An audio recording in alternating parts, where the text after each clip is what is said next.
ownership isn't enough. Owning a token isn't enough. You need to understand what you own, what drives the value, what the risk you're actually taking, and be aligned with that level of risk that you're actually, that's the number one. Just understand what you own. The yield needs to come from something real. If you don't understand where the yield is coming from, it's probably a scam. And that's something we need to trace where the yield is coming from. If something breaks in an AI-driven DeFi system, whatever, it's the model, it's the data or the assumption, where does accountability actually sit? Look, it's with the platform and there is no negotiation about it. Again, if we go back to the beginning of DeFi, we had this thing, just code kind of mindset, and when things were breaking, no one was accountable.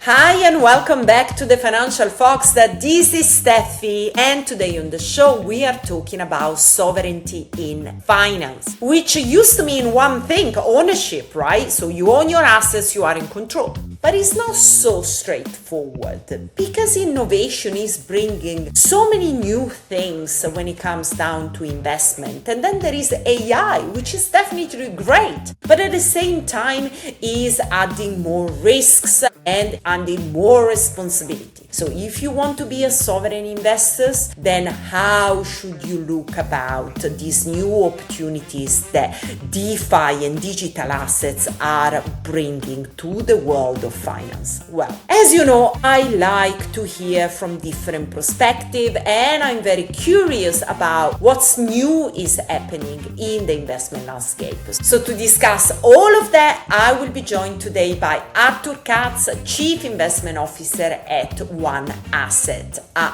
DeFi infrastructure protocol that is integrating AI and also tokenization of real-world assets. They're fully regulated and they have some interesting views on actually how to integrate digital assets into your investment strategy. And the whole idea is actually to this what a sovereign investor is. Hope you enjoyed the conversation, and just before we get straight into it, a couple of things. Remember, all the content on the show is for informational purposes only, so no financial advice. You need to do your own due diligence. Remember, that's really important. Do your research and then make more informed decision, whatever that will be. And the other things, make me a favor and subscribe to our channel, follow us on social media. We really want to have you in our community as we keep educating about crypto, digital asset, Bitcoin, and the concept of sovereignty that is so important to all of us, whatever it is in finance, investment, sovereignty in your body, in your mind, and in all the decisions that you make in your life. Hi Artur, how are you? Hi Steffi, I'm good, and you? Yeah, I'm good. I'm really excited actually to bring you on the show because obviously we talk a lot about sovereignty when it comes, to Bitcoin and really the opportunity that this digital asset is actually bringing to us in terms of ownership. But there is a broader conversation that we should actually bring in, especially when it comes to investment, decentralized finance, tokenization, that are all things that are actually happening because of the innovation that was brought by Bitcoin. So you have got interesting perspective on that because of the work that you're doing. So let's go straight into it. And my first question will be about DeFi and tokenization. They are always framed as a way to increase investor sovereignty. But in your experience, do most investors actually want control of the investment, or it's just the perception of control is something they are really looking for, but then they don't want to handle that complexity that comes with really DeFi and tokenization? Look, for me, honest answer is the most important to all investors is the performance, is the outcome, not the control. So it starts with performance, and then if you have performance, you can add layers of things on top, and one of them is control, transparency, things like that. But what's in my perspective, the most important for investors is to know where the capital is working and that someone competent enough is managing it. And when this is done, they can start thinking about investing in that thing. And one of the things we always forget is the ability of exiting that asset or that investment. So control is one thing, but it's not everything. And let's say that people are more looking into informed trusts, much more than into like raw control, which by itself is useless. And if we go back to the DeFi back in the days and the first few years of DeFi, everything was about the feeling of control, but actually owning the token doesn't give you any control on the underlying assets. And this transparency is very important, and that's what we are trying to bring on at OneAsset. And this transparency is actually the thing that people are looking for in the future. So transparency is having a real ownership, like a genuine fractional stake about, in our case, real estate, but it could be anything else, and leaving aside all the complexity, which is for OneAsset, as we do at commercial real estate at WA, sourcing, structuring, managing the yield, etc. This is our burden. The most important is the ownership of the underlying asset. It's very interesting because I really understand some of the aspects that you brought up. Listen, I'm a big fan of Bitcoin, but I'm 100% on board with you that it carries a level of, it is complexity, but it's also a lot of responsibility, let's call it that way, where you as individual, you maybe can store your Bitcoin, you don't need to leave it on a hot wallet, but at the same time, there is a lot of responsibility on you. And that can also imply a lot of risks. And then also there is the aspect, right? Do you want to play in this new world of finance, where is tokenization, DeFi strategies? Then you need to have an infrastructure that is transparent and that you trust in order to make those transactions and investment. Otherwise, you cannot do it. Either you buy Bitcoin, you put it into the safe, that whatever the safe it is for you. But if you want to be a little bit more active with all these new things happening, in finance, you need to kind of have a different kind of infrastructure for it. And I'm really glad that I have you on board to challenge that perspective for many, many investors. And it's so true. Investors care about performance, or at least, most of them as well. I mean, there are only a few investors that just invest and then, they just forget you for 10 years. But going back to tokenization, which I think is really interesting because it brings up an element of also innovation, opportunities to invest in something that before you couldn't invest. I would be interested to kind of understand the demand that you have seen and the reason why you made tokenization a big part of your project, of your platform. Look, the main thing is, for us, the most important in our product is to have good asset quality. And I'll always emphasize on one thing is, we don't sell things that would not sell off-chain. And whoever is trying to sell something on-chain that's not selling off-chain will fail. And it starts with having good selection of underlying assets. And then when we have this, you can make a better product thanks to the technology. So a better product includes, low borrowing, exit, secondary liquidity. I mean, when you own a building, it's pretty tough to exit that unit, You have to, either through a fund, you wait for the full fund cycle, or if it's you own it with directly title deed, you have to sell it. All countries have different tools, but it can take up to a few months after you close the deal to actually sell it. And for us, it's making a very good asset, which is commercial real estate, starting with the UAE, better thanks to technology. And we think that we can make it much, much better. Yeah, really interesting. Right, let's talk about AI, because the AI is a big part of your platforms and has got lots of implication when it comes to sovereignty, because, then it seems like AI is taking control of everything. So do you think that AI is reducing rather than enhancing investor sovereignty? So I'm interested in that, but also how you are actually using it in your platform. So look, for us, it starts with something that's pretty obvious, but we use AI in a way that we must be able to explain it to investors. And that's where we draw the line, or when we use the AI and when we don't. When AI becomes a black box and you can't understand why the decisions are being made or what risks you're actually taking, for us, it's a no-go. So the first thing is understanding when to use AI. And then why we use AI? Approach is super simple. AI is an analytical layer, not a decision maker.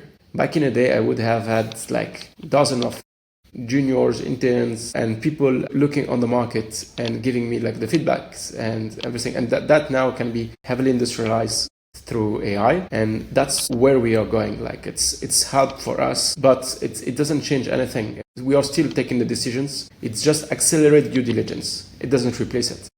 Yeah, and that's really where it's really important when AI becomes a tools for people to make better decisions. Now, that obviously it brings a lot in terms of like value and, like you said, due diligence, research to the investors, then taking the decision. But I'm kind of interested, how do you simplify that? Because, if we come back about the concept of sovereignty, sovereign individual, a sovereign investor, let's call it like that, is because it's got information are power, knowledge is power. But at the same time, there is so much knowledge, so many research, so many models. How you at OneAsset simplify that with your platform to offer investors something that is easy for them to understand and work with? Sure. First thing is the unified way of giving information. We always give all the information about the properties the same way, and people get used to it, understand how it works, and can compare. That's super important. Comparison in investments is everything. Is the risk higher? Is the risk lower? What's the yield? Just giving like something in a structured way makes already a huge difference. The second thing is Dior. And I think in crypto, quite often people forget to do their own research. And it's not because always, that's for sure. And that's not because we think something that you have to believe it. The first thing is do your own research, search online, search whatever you want. When we give investment opportunities, we explain what it is. You can even go and see the unit. Push it as far as you can, especially if the investment is a significant amount for you, and assess by yourself if the investment is good or not. If something breaks in an AI-driven DeFi system, wherever, it's the model, it's the data or the assumption, where does accountability actually sit? Look, it's with the platform, and full stop. It's with the platform, and there is no negotiation about it. Again, if we go back to the beginning of DeFi, we had this thing that's it's just code kind of mindset, and when things were breaking, no one was accountable. And we are pushing forward towards something that's very different. And the way we are building it is very different. It's because we are structured and regulated products. Being regulated, I know the crypto bros doesn't like it quite often, but it protects you and it avoids being scammed. It avoids the dramas if something goes wrong. So going the regulation path and building something that's regulated means accountability is built into the legal and operational framework. It's not just a smart contract, and if something fails, what else? So I think pursuing proper licensing and being compliant with proper and good regulation is the most important. That's where the investors' protection sits in. That's something that investors should always look after. Why are you regulated? Where's the regulation? And since when are you regulated? That's really a great point, and especially when it comes down to, you talk about real estate, and obviously that is something that is really big, especially in the UAE, as is a country that is developing really fast. But it's a very interesting application, really, of digital assets. Now, I'm kind of really interested in unpack that a little bit more. So tell me, what are really, when it comes down from an investment perspective, what is the element of tokenization it brings to investor in terms of opportunity? If we look forward, right, not just what everybody has been talking about so far. I'm sure there are new ways that actually you can trade, you can invest in real estate using a platform that also implement AI. So first thing is it gives you access to something you didn't have access before, and being able to invest in the best real estate properties, either commercial resource or residential, is not accessible to everyone just because the entry ticket is so high. That's number one. Number two is always coming from a perspective of fees and ease of buying and everything. Buying a property in the UAE it's easy, it's fast, but not that easy. If you buy tokens, it's just a TX on chain and done. So it gives a simpler way to acquiring the assets. assets. And of course, at a cheaper rate, because in the UAE, you have a 4% DLD fee, the Dubai Land Department. Of course, we're cheaper than the 4% because we're not transferring the title deed, we're just transferring tokens, which is much cheaper. And then it's come to liquidity, what I was talking about before. Everything is about the liquidity. If the market, and we think it will be, have enough liquidity for anyone to exit at any point, then you solve a huge problem. Just having a real estate that you can sell in a matter of seconds change everything. And then thanks to DeFi and with all the experience that we already have in DeFi, you can build things on top like lending and borrowing. And I always give the same example. Go to your traditional banker and your traditional bank and come with your title deed and ask them 70% of the value of that property right now as a loan, and tell them, don't worry, I just need it for 30 seconds, no more, and please don't ask any questions. That's something absolutely impossible. If you own the token, you can get a loan pretty easily with RWA. We know the underlying assets. If something goes wrong, the borrower sees the assets. It's super easy and fast. And you can do like flash loan style. Just ask your banker, laugh and think you're making fun of him. Actually, that's something that we can do on chain, and we can do with crypto and with blockchain. Yeah, it's really interesting how, we think about investments sometimes just, investing in stock, like that. Investing in real estate is a big part of like anybody's lives. Many people have a mortgage or they are looking to buy their house, and sometimes they just cannot do it because it's too expensive. And if they want to make another property investment, they just put off because access, exactly like you said. The thing is, you want to be exposed to the best assets, not the asset next to you. Maybe you live in a city where real estate is shit. And there is a lot of cities and country where owning your real estate is not worth it. And maybe it's better to buy real estate in a faster growing country with better yield and everything, and just renting your flat with the profit you're getting from the real estate you're having somewhere else. And that's super interesting. It just opened more opportunities. So if we kind of round it up and we come back to the idea of sovereign investor, that's where we came from, is really the ability to look into new ways to actually invest, deploy your capital. And thanks to blockchain, thanks to crypto and digital assets, then we have got the opportunity to look at different ways, even if it comes to real estate. Is there anything else that maybe you would like to add when you think about this concept of sovereign investor? What a sovereign investor looks like, and what, investors today, they need to understand about sovereignty that will empower them to make more money, be happier as well. So look, I'll break it into three main things. The first one is ownership isn't enough. Owning a token isn't enough. You need to understand what you own, what drives the value, what the risk you're actually taking, and be aligned with that level of risk that you're actually taking. So that's the number one. Just understand what you own. Number two is the yield needs to come from something real. If you don't understand where the yield is coming from, sorry, but it's probably a scam. And that's something we need to trace where the yield is coming from. And for example, in our case, it's super easy. We get a rent. That rent is the yield. And in many cases, it's easy to understand. As soon as it's getting complicated to understand, it's not a yield anymore. It's a narrative, it's fugazi, and that's where it gets difficult. And the third thing is infrastructure matters more than people think. Legal structure, compliance layer, accountability framework, all these things are here to protect you when things get complicated and shit hits the fan, if I may. This thing is super duper important, but it's important also because we're in the beginning of this W era and in the early days of crypto. It's still day one. Now, when you invest in Nasdaq, you just are looking for the best investments. You are not even thinking about the rails, the infrastructure and everything. So it's important, but at some point it needs to disappear. So that was my third point. And I think that the last thing is each investor needs to think about the investment profile. Not all investments are good for everyone. If you're a DJ, maybe AWS is not made for you, and just don't try. It's not your investment profile. Understand what you're looking for, what kind of performance, what kind of risk you're ready to take, what kind of assets you want to buy. And when this is clearly defined, then everything gets much, much, much easier. And you stop the dumb greed, you stop chasing impossible dreams, and you actually start making money. Thank you so much for coming on the show. That was such an interesting perspective. Thank you very much for having me.